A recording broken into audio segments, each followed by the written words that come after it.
बिस्मिल्लाहिर्रहमानिर्रहीम। अल्लाहुम्मा सल्लि अला मुहम्मद व आलि मुहम्मद। औज़ु बिल्लाहि मिनश्शैतानिर्रजीम। बिस्मिल्लाहिर्रहमानिर्रहीम व बिही नस्तईन। अस्सलातु वस्सलाम अला अहलिही व अला अहलिहा। तमाम नाज़रीन की खिदमत में सलामुन अलैकुम, और अपने तमाम सुनने वालों के लिए और बिलख़स उन हज़रात के लिए जो इन ऑनलाइन क्लासेस में शिरकत कर रहे हैं, सराज टीवी की तरफ से उनके वसीले से माह रमज़ान मुबारक की तहनीत व तबरीक अर्ज़ करता हूँ। और उसके बाद एक छोटा सा उन्वान आपकी खिदमत में लेके हाज़िर हुआ हूँ, जिसमें आपकी खिदमत में ये बयान करने की कोशिश की जाएगी कि ये माह मुबारक के रमज़ान में हम सब अल्लाह के मेहमान हैं। नाज़रीन, आपने ये जुमला बहुत ज़्यादा सुना होगा कि माह रमज़ान मुबारक जब आता है तो उसमें बंदे अल्लाह के मेहमान होते हैं। लेकिन गौर करने की बात है कि ये जुमले का क्या मतलब है, इस जुमले का क्या मतलब है और इस जुमले की और इस फ़िक्रे की क्या फ़जीलत है। जब गौर करेंगे तो हमको ये मिलता है, ख़ुद पैगम्बर सल्लल्लाहु अलैहि वसल्लम से हदीस जो वारिद हुई, पैगम्बर ने फ़रमाया कि रोज़े महशर, जब रोज़े महशर का आलम होगा और तमाम लोग रोज़े महशर यकजा और जमा होंगे, तो उस वक्त एक मुनादी आवाज़ देगा कि अल्लाह के मेहमान कहाँ हैं। तो वहाँ पर उस मौके पर रोज़ेदारों को अल्लाह के सामने हाज़िर किया जाएगा, रोज़े महशर में लाया जाएगा, जो एक बेहतरीन नूरानी सवारी पर होंगे। ये एक हदीस कि जिसमें तज़किरा हुआ कि इंसान जो अल्लाह के मेहमान हैं उनसे मुराद रोज़ेदार हैं। दूसरी हदीस इमाम मुहम्मद बाक़िर अलैहिस्सलाम से जो रिवायत नक़ल होती है, इमाम फरमाते हैं कि शहर रमज़ान अस्साइमून फ़ीहि अज़ियाफ़ुल्लाह, ये वो महीना है कि जिसमें रोज़ा रखने वाले अल्लाह के मेहमान होते हैं। उसके बाद तीसरी रिवायत वो खुतबा अमीरुल मोमिनीन अलैहिस्सलाम का जो आपने माह रमज़ान के दुखूल पर और माह रमज़ान के आने पर इब्तदा में अव्वल दिया था, और उसमें फ़रमाया था कि ये वो महीना है कि जिसमें हम सब और तुम सब अल्लाह के मेहमान हो। नाज़रीन, गौर करने का मकाम ये है कि ये जो इमाम और आइम्मा की ज़बान से ये फ़िक्रा आ रहा है और अदा हो रहा है कि हम सब इसमें अल्लाह के मेहमान हैं, अल्लाह के मेहमान हैं, अल्लाह के मेहमान हैं, तो इस मेहमानी की खुसूसियत क्या है, कैसे मेहमान हैं, यानी क्या, इस मेहमान को कह के इमाम क्या बताना चाहते हैं या क्या कहा जा रहा है। हाँ, इस मेहमान को बता के ये बताया जा रहा है कि इस महीने में अल्लाह ने अपने सुफ़रे रहमत को, अपने दस्तरख़ान रहमत को हमारे लिए आमादा कर दिया है, पहन कर दिया है, बिछा दिया है, और अपने इस्तिजाबत के दरवाज़े, अपने इस्तग़फ़ार के दरवाज़े, अपने तमाम जन्नत के दरवाज़े अपने बंदों के लिए खोल दिए हैं, और ये चाहता है कि बंदे आएँ और इस दस्तरख़ान से इस्तिफ़ादा उठाएँ, फ़ायदा उठाएँ। नाज़रीन, जैसा कि रिवायात में भी आया है कि जब माह रमज़ान का चाँद अफ़क़ पर नमूदार होता है तो अल्लाह जन्नत के दरवाज़ों को और आसमान के दरवाज़ों को खोल देता है जो आखिर माह रमज़ान तक खुले रहते हैं। इसका क्या मतलब है?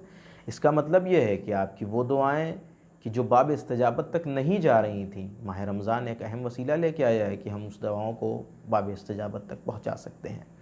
या मसलन वो इस्तग़फ़ार की जो हमारे रुके हुए थे और हमारे नफ्स की गंदगी की वजह से वो कबूल नहीं हो पाए थे, माह रमज़ान में शायद वो इस्तग़फ़ार कबूल हो जाएं। या मसलन वो हमारी बरक़ात और वो हमारे आमाल के जो हमारे कुछ बुरे आमाल की वजह से कबूल नहीं हो पा रहे थे, वो माह रमज़ान की बरकतों की वजह से कबूल और इस्तिजाबत तक पहुँच सकते हैं।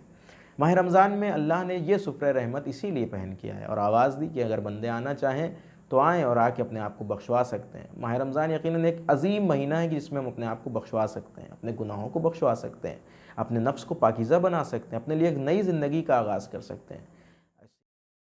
माह मुबारक एक अहम तरीन पैगाम ये लेके आता है कि हम अपनी नाउम्मीदियों को दूर कर सकें। मुमकिन है एक आदमी मुसलसल गुनाह करता हो, तकरारन गुनाह करता हो, फिर ये सोचता हो कि जब इतने गुनाह मुझसे सरज़द हो गए अब क्या मेरी बख्शिश होगी। नहीं, माह रमज़ान हम जैसे लोगों के लिए, ऐसे ही लोगों के लिए है कि जो इस माह रमज़ान में एक नई उम्मीद के साथ अपनी ज़िंदगी का आगाज़ कर सकते हैं, अपने गुनाहों को बख्शवा सकते हैं। माह रमज़ान में बंदा अल्लाह का मेहमान होता है तो कुछ हमारी ज़िम्मेदारी होती है, इसलिए कि हम मेहमान हैं। देखिए, गौर करें इस जुमले पर कि जब हम किसी के मेहमान बन के जाते हैं तो हमारी खुसूसियत क्या होती है, हमारे अंदर कुछ तब्दीलियाँ होती हैं हमारे अंदर। जब हम किसी के मेहमान बन के जाते हैं तो बिल्कुल जैसे अपने घर में रहते हैं वैसे ही नहीं मेहमान बन के चले जाते हैं, बल्कि कुछ फ़र्क होता है, कुछ तब्दीली होती है, कुछ तैयारियाँ करते हैं, कुछ प्रिपरेशन करते हैं। ऐसे ही नहीं कि जैसे हम अपने घर में रहते हों, जो कपड़ा अपने घर में पहनते हों, जिस तरीके से अपने घर में रहते हों, वैसे ही पहुंच जाएं मेहमान बन के भी किसी के यहाँ। नहीं, जब हम किसी के यहाँ मेहमान बन के जाते हैं तो अपने लिबास को चेंज करते हैं, अपने कपड़े को बदलते हैं, अपने कपड़े पे कोशिश करते हैं एक शिकन तक नहीं होनी चाहिए। उसके बाद अपने आप को पाक व पाकीज़ा और नज़ीफ़ साफ़ बना के उसके यहाँ मेहमानी पे जाते हैं, और महंगे से महंगे अतर लगा के, परफ्यूम लगा के, ताकि हमारे बदन से खुशबू आए। क्यों? इसलिए कि उस महफ़िल में जा रहे हैं, उस बज़्म में जा रहे हैं, उसकी मेहमानी में जा रहे हैं, कि ऐसा ना हो कि कई मेज़बान हमें देखकर हमारे स्टेटस को एक नीचा स्टेटस समझे और हमें हमारे मेयार का ना समझे। यानी अपने मेयार को बुलंद करने के लिए हम ये तमाम चीज़ें करते हैं, अपने स्टेटस को ऊपर लाने के लिए तमाम चीज़ें करते हैं। तो जब आप एक मुख्तसर सी दुनिया में एक मुख्तसर से मेज़बान के मेहमान बन के जा रहे हैं, जिसका रुतबा अल्लाह के मुकाबले में कुछ नहीं, तब आप इतनी प्रिपरेशन कर रहे हैं, इतनी तैयारी कर रहे हैं। लेकिन अगर हम अल्लाह के मेहमान बन के जा रहे हों, तब भी हमें प्रिपरेशन की ज़रूरत है, तब भी हमें तैयारी की ज़रूरत है। तो क्या करें? हम अल्लाह के मेहमान बन के जा रहे हैं, तो हमारी प्रिपरेशन क्या होनी चाहिए, हमारी तैयारी क्या होनी चाहिए? क्या वही तैयारी जो आम मेहमानों के लिए, आम जगह जब हम मेहमान बन के जाते हैं तब करते हैं, वैसी नहीं, वैसी ही तैयारी, लेकिन थोड़ा सा अलग है। जब हम किसी के यहाँ आम मेज़बान के मेहमान बन के जाते हैं तो हम अपने लिबास को पाकीज़ा करते हैं, साफ़ करते हैं। तो अगर जब हम अल्लाह के मेहमान बन के जा रहे हैं तो हमें अपनी रूह को, अपने नफ्स को पाकीज़ा करके उसकी बारगाह में जाना है। जब हम किसी के यहाँ आम मेहमान बन के जाते हैं तो हम महंगा से महंगा अतर लगा के जाते हैं, ताकि हमारे बदन से कोई बदबू ना आए, ताकि अहले महफिल हमारे बदन की बदबू से मजरू ना हो। तो हम जब अल्लाह के मेहमान बन के जा रहे हैं तो हमें अपने बदन से गुनाह की बदबू को दूर करना है। गुनाह की बदबू यानी क्या? ये कोई लफ्ज़ नहीं है, ये रिवायत है। इमाम फरमाते हैं कि जब इंसान कोई गुनाह करता है तो उसके जिस्म से एक ऐसी बदबू निकलती है, एक ऐसी बदबू निकलती है कि जिसको वो मलाइका जो अल्लाह ने उसकी हिफाजत के लिए मौक्किल किए, वो भी बर्दाश्त नहीं कर पाते और वो चले जाते हैं।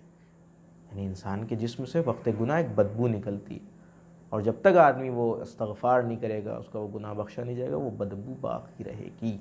जब जैसे हमारी दुनिया में ये कोशिश होती है कि हम परफ्यूम के ज़रिए से अपने जिस्म की बदबू को ख़त्म कर दें, तो हमारी कम से कम कोशिश होनी ये चाहिए कि हम इस्तग़फ़ार के ज़रिए अपने गुनाह की बदबू को ख़त्म कर दें, तौबा के ज़रिए अपनी गुनाह की बदबू को ख़त्म कर दें। तौबा किस चीज़ का नाम है? इस्तग़फ़ार किस चीज़ का नाम है?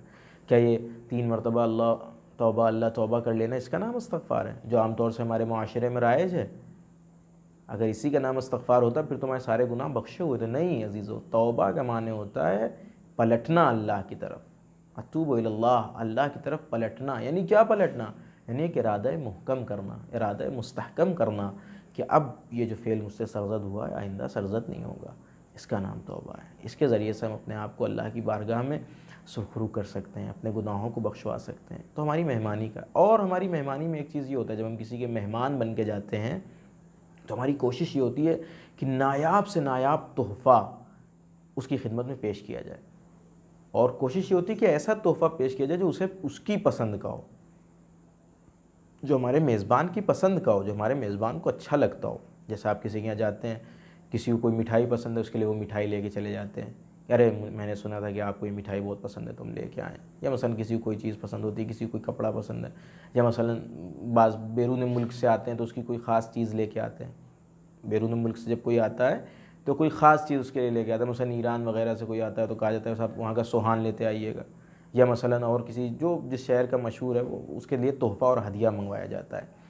माह रमज़ान में जब हम अल्लाह के मेहमान बन के जा रहे हैं तो हमें भी अल्लाह के लिए कोई तोहफ़ा लेके जाना है। अगरचे ये तमाम चीज़ें सिर्फ़ हम लोग के फ़ायदे के लिए, अल्लाह को हमारी ज़ात से कोई फ़ायदा नहीं है, चूँकि अल्लाह बेनियाज़ अनिल खल्क़ है।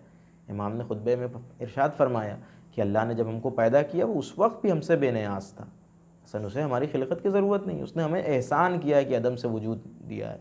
अल्लाह ने हमारे ऊपर एहसान किया है, अल्लाह को हमारी ज़रूरत नहीं थी। लेकिन हाँ, फिर भी हम जब अल्लाह के मेहमान बन के जा रहे हैं तो कोई तोहफ़ा लेके जाएँ। अगरचे ये तमाम चीज़ें हमारे ही लिए फ़ायदेमंद है, वो तोहफ़ा जो हम लेके जाएंगे तो वो उसकी बुज़ुर्गी है, वो उसकी शान है कि वो उसके बदले में एक बड़ा तोहफ़ा हमें इनायत करेगा, उससे बड़ा इनाम हमें अता करेगा। लेकिन हम क्या तोहफ़ा लेके जाएँ अल्लाह? तो जैसा कि कोशिश ये होती है कि एक ऐसी चीज़ लेके अल्लाह की बारगाह में जाया जाए कि जो अज़ीम तरीन चीज़ हो। अज़ीम तरीन यानी क्या? बड़ी से बड़ी चीज़ हो। तो बड़ी से बड़ी चीज़ क्या है? यानी इस महीने में सबसे अज़ीम चीज़ क्या है? इमाम से पूछा गया, इमाम ये बताइए इस माह मुबारक रमज़ान में, जो माह मुबारक रमज़ान जिसमें हम चल रहे हैं और ज़िंदगी बसर कर रहे हैं और रोज़े रख रहे हैं, अजीम तरीन चीज़ क्या है, सबसे बेहतरीन चीज़ क्या है? आप सोच सकते हैं, हो सकता है कोई कहे नमाज सबसे बेहतरीन चीज़ है, दुआएं सबसे, नहीं, तमाम चीज़ें अपनी जगह पे महफूज। नमाज का भी अपने इसमें अपना सवाब है, तिलावत कुरान का भी अपना सवाब है, दुआओं का भी अपना सवाब है, लेकिन सबसे बेहतर क्या है? इमाम से पूछा गया, इमाम इरशाद फरमाए, इमाम ये बताएं कि इस महीने में सबसे बेहतरीन चीज़ क्या है? इमाम ने फरमाया अल इज्तिनाब अन महारिमिल्लाह, इस महीने में सबसे बेहतरीन चीज़ महारिम परवरदिगार से इज्तिनाब करना, यानी अल्लाह ने जो चीज़ें हराम की हैं उससे बचना है। अल्लाह ने जो चीज़ें तुम्हारे ऊपर हराम की हैं उससे अपने आप को महफूज करना है, हुर्मत खुदा का लिहाज रखना है। बाज़ लोग रोज़ा रखते हैं लेकिन उसके बावजूद हुरूम और हुर्मत यानी जो चीज़ें हराम है उसका ख्याल नहीं करते हैं। रोज़ा यानी उनका रोज़ा क्या है, सहरी करके सो गए या मसलन और वो तमाम चीज़ें जो हमारे पास हराम है उसका लिहाज ही नहीं किया जाए। नहीं, इमाम फरमाते हैं कि बेहतरीन चीज़ इसमें यह है कि जो जो चीज़ें हराम हैं, जो देखना हराम है, जो सुनना हराम है, जो खाना हराम है, जो कहना हराम है, उन तमाम चीज़ों से परहेज़ करना, ये बेहतरीन चीज़ है इस महीने। पता चला रोज़ा रख के किसी की गीबत कर रहे हैं, गीबत हराम है, परहेज़ करना ज़रूरी है। या मसलन गीबत करके और ऐसे कोई काम, नामहरमों को देखना मसलन, ये भी हराम है असल रोज़ा रख के इस सूरत में करना इस तरह। तो इन सब तमाम चीज़ों से बचना ये एक अजीम तरीन अमल है। देखिए इस महीने में मैंने कहा कि बहुत सारे अमल हैं इस महीने में, इंशाअल्लाह आने वाले दुरूस में उलमा आपको बता भी रहे हैं और सुनेंगे भी आप। दुआएँ हैं, नमाज़ें हैं, शब क़द्र में आमाल हैं, इस्तग़फ़ार हैं, सलावात हैं, लेकिन अफजल तरीन अमल तर्क गुनाह है। सबसे इमाम ने फरमाया कि अफजलुल अमाल फ़ी हाज़िहि शहर अल इज्तिनाब अन महारिमिल्लाह, अल्लाह की हराम करदा चीज़ों से अपने आप को बचाना, इज्तिनाब करना, दूरी करना, ये माह रमज़ान का अजीम हदफ है। और यही तोहफ़ा अल इज्तिनाब अन महारिमिल्लाह, शायद बेहतरीन तोहफ़ा यही हो कि जो हम माह रमज़ान में अल्लाह की खिदमत में पेश करें, अपने आप को गुनाह से बचाएं। देखिए 30 दिन अपने आप को गुनाह से बचा लेना ये एक अच्छी खासी प्रिपरेशन होती है। अगर वो यकीनन हम किसी गुनाह के आदी हैं, अपने आप को 30 दिन उस गुनाह से बचा लें तो आइंदा फिर उस गुनाह की तकरार में हमको खुद शर्म आएगी कि जब हम 30 दिन इस गुनाह से बच गए तो अब आइंदा भी बचने की कोशिश की जाए। माह रमज़ान का एक अजीम फ़ायदा है, मेहमानी खुदा का एक अजीम फ़ायदा है कि हमारी गुनाह की वो आदत के जो अपने जिसको हम यानी तर्क करने से एक मुहाल सा समझ रहे थे कि कैसे छूटेगी हमसे आदत, लेकिन हम छोड़ सकते हैं, माह रमज़ान में छोड़ सकते हैं। क्योंकि 30 दिन किसी काम की तकरार करना ये कम नहीं होता है, ये एक बेहतरीन चीज़ है। तो हम इसी तरीके से माह रमज़ान में चूँकि अल्लाह के मेहमान हैं तो लिहाजा कोशिश करें कि अपने हक़ के मेहमानी अदा करें। मेहमान जब किसी यहाँ बन के जाता है कोई, तो कोशिश करता है कि उसकी आबरू सलामत रहे, उसकी आबरू सलामत रहे, यानी अपनी इज़्ज़त को मेहमानों के सामने या मसलन मेज़बान के सामने अपनी इज़्ज़त को नीलाम करने की कोशिश नहीं करता, बल्कि अपनी आबरू की सलामती की बात करता है। यकीनन अल्लाह हमारे हालात से वाकिफ़ है, अल्लाह हमारे दिलों के हाल को जानता है, लेकिन हमारी अपनी तरफ से कोशिश ये होनी चाहिए कि कम से कम इस महीने में एक ख़ास तरीके से इबादत का अहतमाम किया जाए। एक ख़ास तरीके से अपनी ज़िंदगी को, क्यों कहा गया कि कुरान पढ़ें, क्यों कहा गया ज़्यादा से ज़्यादा वक्त जो है इस महीने में सोना क्यों इबादत करार दिया गया? आप देखें अल्लाह ने अपनी मेज़बानी, यकीनन उसकी मेज़बानी कमाल मेज़बानी है, तो उसकी मेज़बानी कोई दर्क नहीं कर सकता, वो लामहदूद, उसकी मेज़बानी कमाल मेज़बानियत पर। उसकी मेज़बानी की आप ये देखें कि इब्तिदा देखें कि उसने कहा कि तुम्हारा नौमुकुम फ़ी इबादा, तुम्हारा रोज़ा रख के सोना भी हमने इबादत करार कर दिया। यानी हम रोज़ा रख के जब सोते हैं, कोई ज़िक्र नहीं पढ़ रहे, कोई नमाज नहीं, कोई दुआ नहीं, लेकिन फिर भी हमारी ये नींद इबादत हो गई। हम आप देखें उसकी मेज़बानी कहाँ तक है। यानी जब अल्लाह हमारा मेज़बान बन के आता है, कहता है मुझे जो रोज़ेदार के मुंह से बदबू आ रही वो भी मुझे पसंद है। अल्लाह अकबर, ये मेज़बानी है परवरदिगार है। अल्लाह कह रहा है ये भी मुझे पसंद है।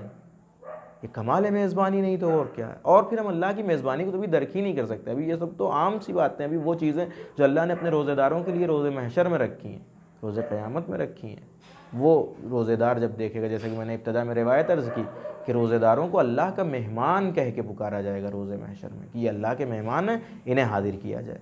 या मसलन मैं आपके सामने एक रिवायत और पढ़ूँ। माह रमज़ान की बेपनाह अज़मत है, बहुत ज़्यादा अज़मत है। खुद इमाम से रिवायत है, इमाम ने फरमाया कि रोज़े महशर जब रोज़े महशर होगा और महशर का आलम होगा तो 12 चेहरे जो हैं वो सामने आएंगे, एक अजीम खूबसूरत जमील, और उनमें एक चेहरा सबसे ज़्यादा आगे होगा और जो आरास्ता होगा ज़ेवरात से। अहले महशर उन्हें देख के बहुत हैरान होंगे, कहेंगे ऐसे चेहरे तो हमने दुनिया में कभी देखे नहीं थे, ये कौन से चेहरे हैं? तो एक आवाज़ गैबी आएगी, आवाज़ आएगी कि ये वो चेहरे हैं, ये वो महीने हैं कि जो खिलकत ज़मीन व आसमान से यहीं अर्श पर मौजूद हैं, और अल्लाह ने इन चेहरों को इसीलिए रखा था ताकि रोज़ महशर इनकी अज़मत ज़ाहिर करे। और ये वो महीने हैं जो अल्लाह ने ज़मीन पर खल्क़ किए थे, और इन महीनों का सरदार माह रमज़ान है जो सबसे आगे है। और अल्लाह चाहता है कि आज माह रमज़ान की अज़मत को तुम सब के ऊपर वाज़े करे। और फिर इमाम फरमाते हैं कि रोज़ महशर माह रमज़ान रोज़ा रखने वालों की शिफ़ाअत फरमाएगा। यानी ख़ुद इस मेहमानी की, उस मेज़बानी की अज़ीम शरफ़ आप देखेंगे, ये महीना हमारी शिफ़ाअत फरमाएगा। तो यकीनन हम इस महीने में अल्लाह के मेहमान बन के आए हैं, इस महीने में हम अल्लाह के मेहमान बन के आए हैं, तो हमें कोशिश ये होनी चाहिए हमारी कि हम हक़ मेहमानी अदा कर सकें। अपने आप को गुनाह से तोहफ़े के तौर पर इज्तनाब व महारिमिल्लाह, ज़्यादा से ज़्यादा अपने वक्त को अल्लाह की बारगाह में पेश करने की कोशिश करें, और अपने तमाम वक्त को, औक़ात को इबादत में और ज़िक्र इलाही में गुजारने की कोशिश करें। आखिर में दुआ गो हैं कि परवरदिगार हमें इस मुबारक महीने में ये तौफ़ीक़ दे कि हम अपने हक़ मेहमानी को अदा कर सकें। और यकीनन तू मेज़बान अकमल है, तेरी मेज़बानी में कोई कमी नहीं परवरदिगार। जो कुछ कमी होगी वो हमारी मेहमानी में हो सकती है, और हम चूँकि तेरे मेहमान हैं, लेकिन परवरदिगार तू मेज़बान अज़ीम है, तो हमारी ख़ताओं को दरगुज़र फरमा और हमें हक़ कमाल मेहमानी अदा करने की तौफ़ीक़ इनायत फरमा। व आखिर